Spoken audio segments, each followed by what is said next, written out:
Hello, everyone, and welcome to the Live Through Jesus podcast with Courtney Gilmore. On this episode, where do you place your faith? This is 1 Samuel 14.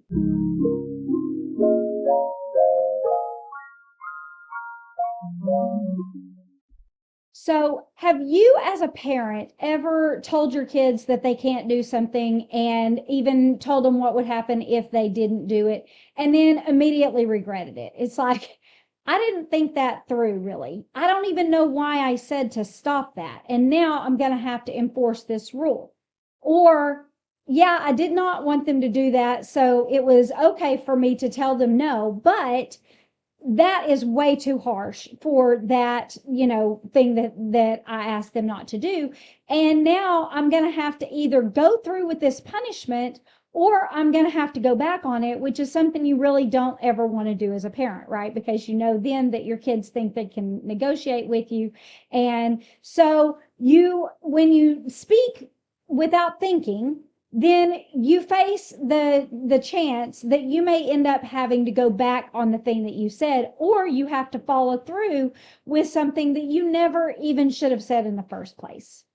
I've been in that situation before and it's no fun. And so I pretty quickly realized I don't like that situation and I really need to think through everything that I tell the kids to do and not to do, because I don't want to be in a situation where I wish I never would have said it and now I have to decide whether I can go back on it or not.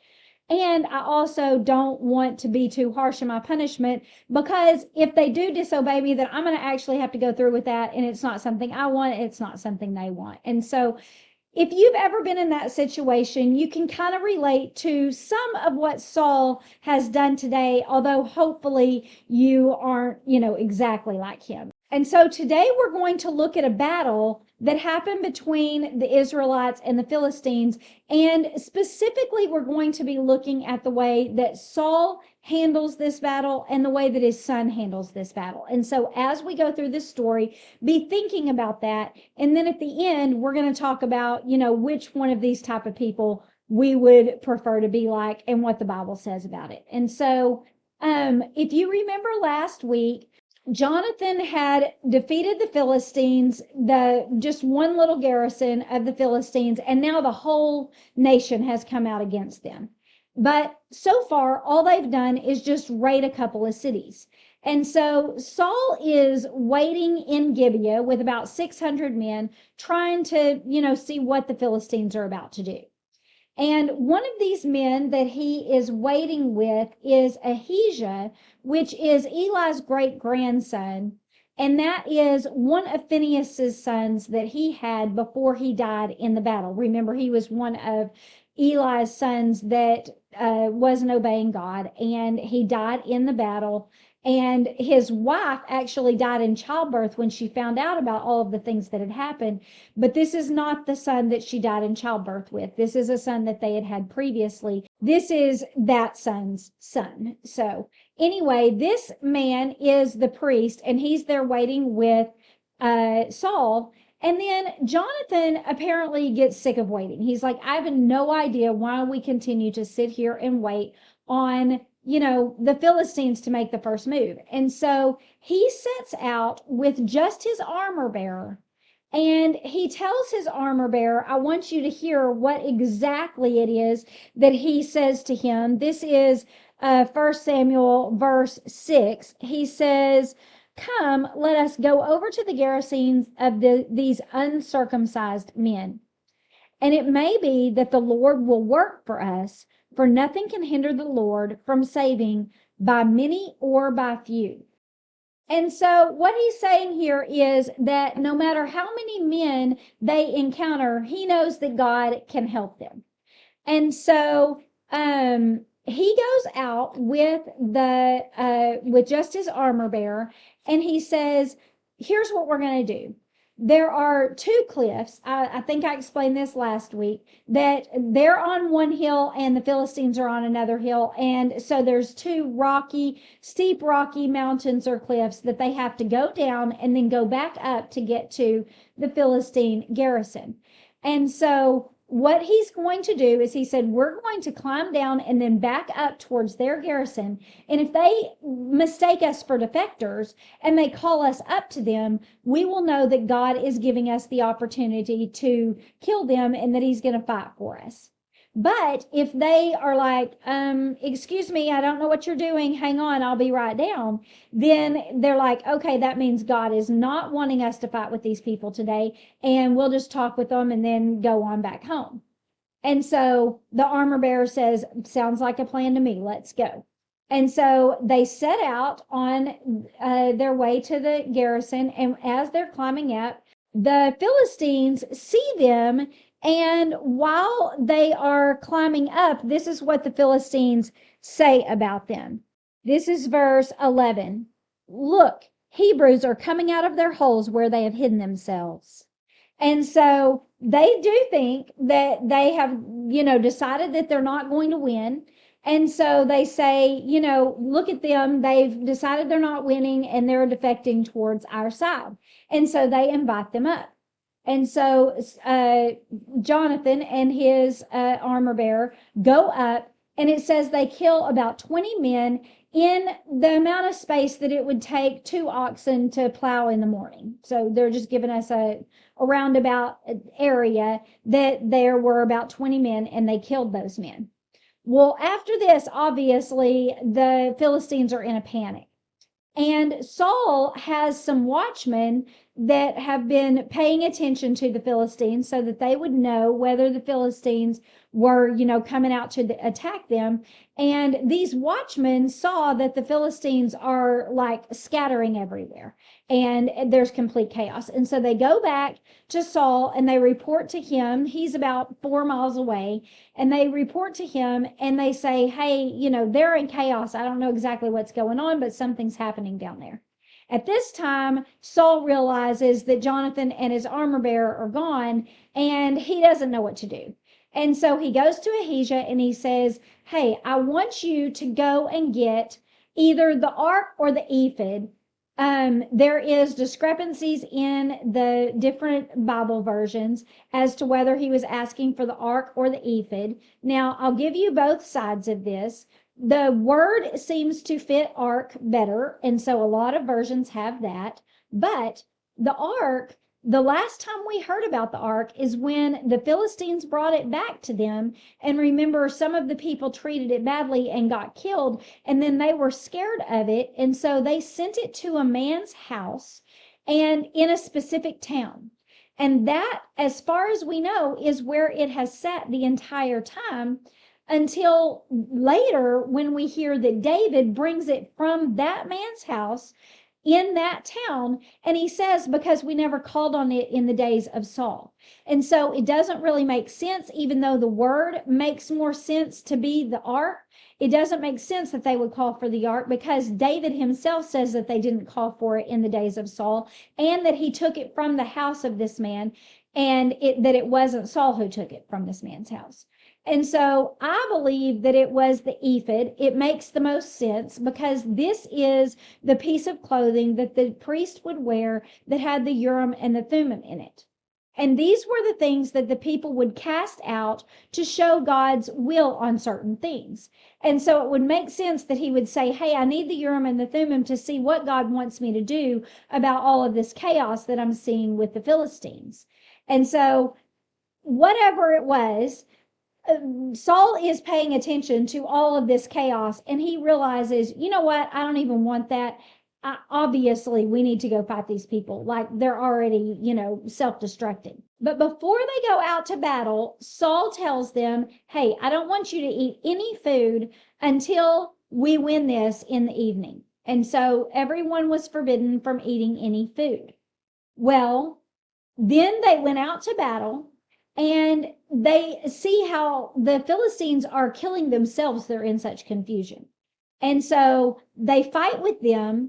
In the midst of this fight, Jonathan, who didn't hear his dad's command because he's already been fighting this battle, reaches out and dips his staff in a hive of honey that is so full it's dripping onto the ground, and he gets a bite of honey. And one of the soldiers is like, oh no, your dad told us that we couldn't do that. You shouldn't have done that. And Jonathan's like, okay, well, I didn't know this rule. And also, that doesn't make a lot of sense because look how much more energy I have than the rest of y'all because I ate this honey. And maybe y'all would, be able to defeat these people a little bit easier if you hadn't been, kept from eating all this day while you're fighting. So he's like, I don't know what the point of that is, but okay, whatever. And so then we hear that the people do fight the Philistines and they win. They push them 18 miles all the way to their own coastal plains. And then after that, the people are so starving that they kill sheep and oxen and calves, but they don't wait to drain their blood like God told them to do. God said in Leviticus 17, 10 to 14, he said, if any one of the house of Israel or of the strangers who sojourn among you eats any blood, I will set my face against that person who eats blood, and I will cut him off from among his people. For the life of the flesh is in the blood, and I've given it for you on the altar to make atonement for your souls. For it is the blood that makes atonement by the life. Therefore, I've said to the people of Israel, no person among you shall eat the blood, neither shall any stranger who sojourns among you eat the blood. Any one also of the people of Israel, or of the strangers who sojourn among them, who takes in hunting any beast or bird that may be eaten, must pour out its blood and cover it with the earth. The life of every creature is in the blood. Its blood is its life. Therefore, I've said to the people of Israel, you shall not eat the blood of any creature, for the life of any creature is in its blood. And so he's saying, you're not supposed to eat this. As a matter of fact, this is what gives atonement for your souls. And so if you eat this, then there is no atonement made. And I treat life as very precious. And so you can't just kill this animal and, treat it as if it's not important. Treat the blood of the animal as if it's not important. And even when you do pour their blood out on the ground, you have to cover it with the earth because it's precious. And so, but the people didn't do that, right? And the reason the people didn't do that is because they were so starving because of Saul's order. And so it seems that Jonathan was right. And so when Saul finds out that the people have, decided to do this, that they're not doing what God said, he says, hey, bring me a big stone and then I will, and then tell all the people to bring their animals to me and we'll slaughter them properly and lay them on this stone and let the blood drain. And then Saul built an altar there to God and sacrificed all of their animals on this altar. And so after the people have done what Saul said, and he's built this altar, which, by the way, they say this is the only time that we hear about Saul building an altar to the Lord. After they've done this, then Saul decides, just kind of on a whim, he's like, you know what? Let's just go down there and raid these people in the middle of the night and we'll just plunder them. And Ahijah is like, that might not be the greatest idea. Let's not do that right now. Maybe you should talk to God first. And so Saul's like, all right, fine, let's ask God what he thinks I should do. And God doesn't answer him.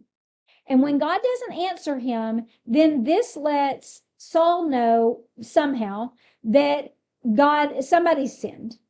And so he says, okay, I want the Urim and the Thummim.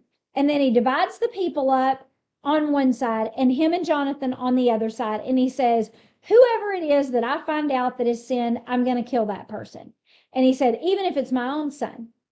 And then he tells God, let the Urim fall on the side of the people that have done this, and let the Thummim fall on the side of the people that you want to let go. And then he casts the lots, and the Urim falls on him and Jonathan. And so he lets the people go, and then he casts it again, and he sees that Jonathan is the one that has sinned. And so he asks his son, he's like, what did you do? And Jonathan's like, well, I ate some honey. I didn't know your rule. But I guess now I have to die because now you've made this promise. And Saul's like, yeah, I did. And so I guess you have to die. And this is absurd. Obviously, this is the scenario I was telling you about with my kids, but like to the umpteenth power, right? Because he's willing to kill his son because he can't go back on, first of all, the stupid command that he gave in the first place, and second of all, the very harsh punishment that he gave for someone breaking that command. And so he's willing to do this, and the people are like, yeah, no way. And so in verse 45, it says, the people say, shall Jonathan die, who has worked this great salvation in Israel? Far from it. As the Lord lives, there shall not one hair of his head fall to the ground, for he has worked with God this day. And so the people prevented Saul from killing the person that had just saved all of their lives by saying, hey, he's the one that's been doing what God wanted him to do. And so, no, you're not going to kill him. I'm sorry you made this vow, but we're not letting you do that to him. He's not a criminal. He's a hero, And so Saul's like, fine, I won't kill him. Also, I'm not even thinking about going into the Philistines tonight. Let's just forget the whole thing. Like, fine, everything's done.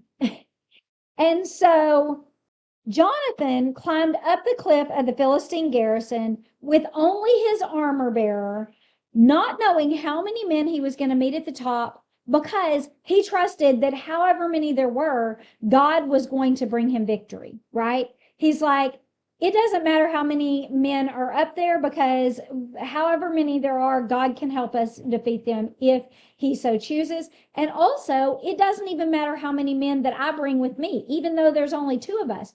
If there's a ton of them, it doesn't matter. And so he doesn't worry about the number of them or the number that he brings with him, because he's solely relying on God for this victory. It doesn't depend on him having this great army or great strength, and it doesn't depend on them having great army or great strength. And so then he demonstrates this faith that he has in God by how he approaches this battle in the first place, right? He is neither passive nor reckless. He doesn't just sit around and wait on God to tell him, beat him over the head with it and say, hey, I want y'all to go to battle.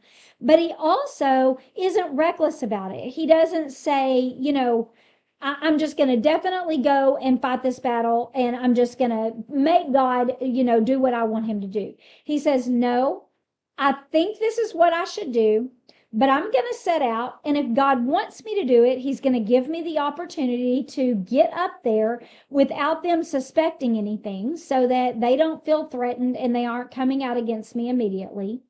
And if God doesn't want me to do this, then I trust that he's going to send those people down, and that will let me know I wasn't supposed to do this, and I'll go back home. But I'm not just going to sit around and do nothing, not going to be passive. I'm just going to go out ready to fight this battle, and then watch for God to guide me, see what he wants me to do. Saul, complete opposite, right? He's just sitting around waiting on apparently them to do something so that he can then react to it, right? And then when they do something, he doesn't know what to do. And he does initially call on God, but then he's like, oh, never mind, forget it. It makes perfect sense. Obviously, I need to go fight them. And so he rushes into this battle, though not before he hands down this arbitrary command to his soldiers. And so Saul is not relying on God at all in this battle, right? It seems that he's relying on some silly notion that if they just refrain from everything and, make sure that they're just totally focused on this mission of defeating the Philistines, then God will give them victory or something silly like that. And God does bring them victory, but it's not because of Saul, right? It's because of Jonathan, and even the people acknowledge that later. And so I want to stop right here and read you a verse that would have probably been helpful to Saul had he had it. This is Isaiah 58:3, and it says, the people are talking to God, and they're saying, why have we fasted and you don't see it? Why have we humbled ourselves and you don't acknowledge it? And then God says, behold, in the day of your fast, you seek your own pleasure and you oppress all of your workers. And then down in verse 6, God says, This is the fast that I choose. Is it not to share your bread with the hungry and bring the homeless, poor into your house? When you see the naked, to cover them, and not to hide yourself from your own flesh? Then shall your light break forth like the dawn, and your healing shall spring up speedily. Your righteousness shall go before you. The glory of the Lord will be your rear guard. Then you will call, and the Lord will answer. You shall cry, and God will say, Here I am. If you take away the yoke from your midst, the pointing of the fingers and the speaking wickedness, if you pour yourself out for the hungry and satisfy the desire of the afflicted, then your light shall rise in the darkness, and your gloom will be as the noonday. The Lord will guide you continuously and satisfy your desire in the scorched places and make the bones strong. And you shall be like a watered garden, like a spring of water, whose waters do not fail. And so what Isaiah was telling the Israelites and what Saul needed to know is that fasting doesn't prove anything to God. You know, you can't just say, okay, I'm going to fast, and then you've got to bring me victory. God's like, that, yeah, I'm not acknowledging that because that's not what I want. What I want is for you to be devoted to me. I want for you to look to me. I want for your fasting to be out of your own heart and not so you can get something from me. And then if you are doing the right things because they're the things that I want you to do, then I will bring you righteousness. Then I will direct your paths. Then you will be satisfied. That is when God will guide your way and make it straight, right? And so that's what Saul should have done, but he did not. And then also, even after he's pushed the Philistines back into their own territory and their troops are all gathered, he decides he just on a whim wants to ambush them by night. And if it wouldn't have been for the priest who was like, hey, wait a minute, then he would have done that, right? He would have rushed into both battles without talking to God at all about it. And so he should have just trusted God and done what God told him to do instead of relying on some, stupid command that he gave to his soldiers to win. And, God did bring them victory, but it wasn't because of this. As a matter of fact, because of his command, his soldiers were weary and it was a difficult battle for them. And they also broke God's command with the blood of the animals, all because of the stupid command that he gave them. And then that coupled with the rash, promise that he made that somebody was going to die that broke that, then he almost lost his son. And so all of this because Saul was, impulsive. And then also, even after they had pushed the Philistines back into their territory and his troops were all gathered, he just has this crazy idea that he's going to go back and ambush the Philistines. And he would have done it if the priest wouldn't have stopped him. And so both times he would have impulsively rushed into battle without asking God at all. And he would have gotten himself into all of this mess if not for the people and for God and for his son Jonathan. And so Saul didn't demonstrate any faith in God at all, whereas Jonathan set out blindly trusting that God was going to take care of him every single step of the way, right? And the results of each one's decisions is evident. When the people stopped Saul from carrying out his, impulsive vow, they recognized that Jonathan is the one that was cooperating with God, not Saul. He was the one that God was working through.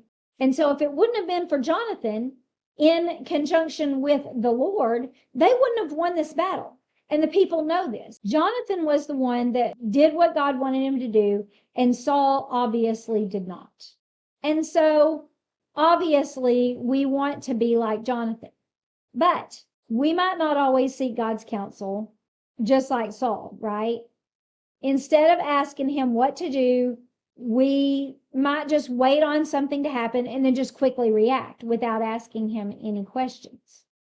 Or we might just decide what we think is right and then just rush into it without ever asking him what he just thinks about it. Proverbs 13:15-16 says, good understanding gains favor, but the way of the faithful is hard. Every prudent man acts with knowledge, but a fool lays open his folly. And so if we're faithful and we're listening to God, then we're going to act in the right way. But if not, then we're just a bunch of fools. And so we can obviously act in without thinking. We can also speak without thinking, right? We can do the same thing as Saul. We can say things that we didn't really think through, and then afterwards we realize that was a dumb thing to say, or that was a way too harsh punishment, and now we're like, now what do we do? Proverbs 29:20 says, do you see a man hasty in his words? There's more hope for a fool than for him. So we've got to practice that. We've got to practice thinking about what we say before we say it, so that we don't get ourselves into a mess and put other people in bad positions, right?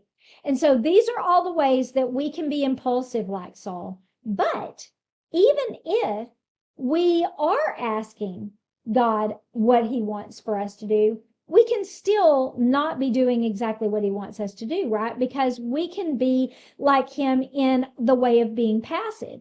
We can be like, oh, I think I'm doing the exact right thing by I'm not going to move from this spot until God tells me for certain. I want to make sure that I am doing exactly what God wants for me to do. And so I'm just going to keep praying until I have no question in my mind.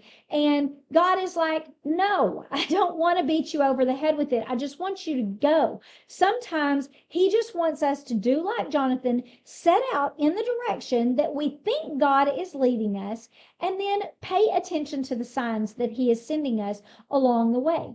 Let God guide you every single step of the way. Don't just decide what he wants you to do and go, but say, okay, God, I think this is what you want me to do. And so I'm going to set out to do this thing. I'm going to make myself ready to do this thing, and I'm going to head in that direction. And then I'm going to pay attention to you, and I'm going to wait for the opportunity that you give for me. If you give me the opportunity to do this, I'm going to do it, but I'm going to set out in that direction, and I'm going to be looking for that opportunity. And if you don't give it to me, I'll accept that too. But I've just got to, get out there and, do something, because God doesn't always just want us to sit there and wait. He doesn't need us to sit there and wait. God can lead us as we're going, right? He doesn't need us to just be sitting around passively all of the time. There's times I'm sure that is needed,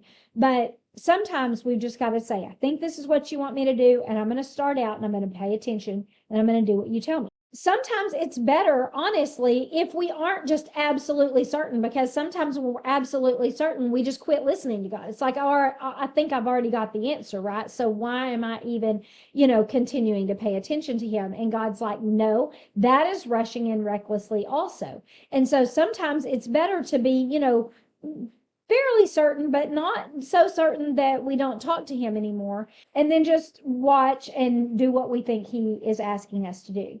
Isaiah 30:21 says, your ears shall hear a word behind you saying, this is the way, walk in it. Whenever you turn to the right hand or whenever you turn to the left.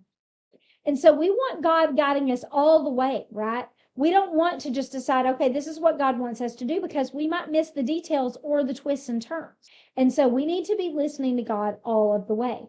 Now, another thing that we can learn from Jonathan is that he set out ready for whatever God was going to call him to do that day. And the only way that we can be ready for whatever God has for us, whatever good work he has for us, is to set aside our own desires and all of our sinful ways. Set those things aside so that we can focus on the things of God. 2 Timothy 2:21 says, those who cleanse themselves from the latter will be instruments for special purposes, made holy, useful to the master, and prepared to do any good work. So if we'll set aside our own desires and our sinful ways, then we will be instruments for God's special purpose. We'll be holy, set apart, useful for him, prepared for all the good works that he has for us. And so Ask God what he wants you to do and what he wants you to say, and then act on what it is that you think he's telling you. And then with every step, look to him for instruction. He will guide you and he will protect your way if you will trust in him. Psalm 16, 7-8 says, I bless the Lord who gives me counsel. In the night also my heart instructs me. I have set the Lord always before me. Because he is at my right hand, I will not be shaken. And then in Isaiah 50:10, it says, who among you fears the Lord and obeys the voice of his servant? Let him who walks in darkness and has no light trust in the name of the Lord and rely on his God. God is the one that we need to depend on. Nothing else, no one else, no bright idea from us, no great amount of power from us, no displays of, dedication on our part are going to bring about the outcome that we desire, right? Only when we, like Jonathan, cooperate with God, will he work through us and will we be truly successful in our endeavors. Psalm 33, 10-12 says, the Lord brings the counsel of the nations to nothing. He frustrates the plans of the people. The counsel of the Lord stands forever, the plans of his heart to all generations. Blessed is the nation whose God is the Lord, the people whom he has chosen as his heritage. So, God brings our ways to nothing. He frustrates our plans. So, why even make them, right? Don't even make plans on your own. God's not going to let them succeed. His counsel is what stands forever. The plans of God's heart is what will last. And so we will be blessed if we have chosen to follow him. That is how our way will be blessed. Jeremiah 10:23-24 says, I know, O Lord, that the way of man is not in himself, that it is not in man who walks to direct his steps.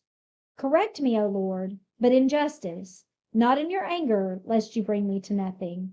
I love this verse because it's so genuine. He's like, God, I know that my ways are not good, and I know that your ways are the best. And so I want you to direct my paths, and I want you to correct me if I get off of them, but be nice about it, please, because it will crush me if you're upset with me. I need you to tell me if I'm off of the track, but I need you to do it, in the gentlest way possible, because I won't be able to take it otherwise. And so this should be our prayer. God, correct me when I need it. Get me on the right path. I want to follow you. I know that I don't know what I'm doing. I know that you do, but please do it gently because we can't take it otherwise, right? And so looking back on these two men, we don't want to be passive and impulsive and reckless like Saul, right? We need to be like Jonathan and ask for God's direction and then listen to him with every single step. Cooperate with him and then he will work through you. Philippians 2:13 says, for it is God who works in you both to will and to do for his good pleasure. So cooperate with him so that he can work in your heart and show you what he wants you to do and help you do it. So that is all we have for today. Next week, we're going to continue with the story of Saul. And so make sure that you subscribe so you don't miss that episode. Also, if you would like to have this study written down so that you can click on each one of these links and read the scriptures for yourself in whatever version you want to read it for, and, see this as I've written it out, then you can go to livethroughjesus.substack.com and you can become a paid subscriber there. This is the only paid stuff that I have, but it allows you to, read through these things, like I said, on your own, in your own time, study as much as you want to. It also gives the opportunity, if you want to do these studies with a Bible study group, when you go to that website, every one of these studies have their own drop-down menu. So you can go to that drop-down menu of Saul, and you can see all of the lessons that we've had so far. With your subscription of $6 a month or $60 a year, you can also get access to all of the rest of the lessons, which start with the 10 Commandments and then go through Deuteronomy, Joshua, Judges, Ruth, and Samuel. And so this is a very cheap way to do Bible studies with a group because you can just get one subscription and then print off all the material that you want. You can also go there and you can watch all of these lessons that I'm teaching on YouTube. You can go and watch those with the lesson that I've done. So, if you go back to YouTube, you might not be able to find the 10 Commandments study, but if you go to the Substack, you can go straight to that tab of 10 Commandments, and then you can watch the videos, and those are for free. You do not have to become a paid subscriber for that. Also, if you want to become a free subscriber at Substack, then you can get the blog posts that I write with each one of these lessons. Those will be emailed to you every week, just like the lessons would be if you became a paid subscriber.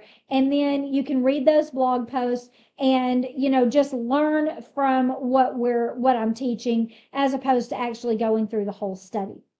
And also, if you want to listen to me teach those blog posts in the form of a devotion, then you can go to my separate YouTube or podcast channel that's called Live Through Jesus Weekly Devotions, and that's also free, and you can listen to those without having to read the blog post if you prefer to learn in that way. So lots of options for you to join me on our quest for studying the Bibles. And then you can also join me on social media at Live Through Jesus on any of the social media platforms. And I will be posting scriptures from this lesson along with clips from what I'm teaching here. So that's all I have for today. I'll see you back next week. Thanks and have a good day.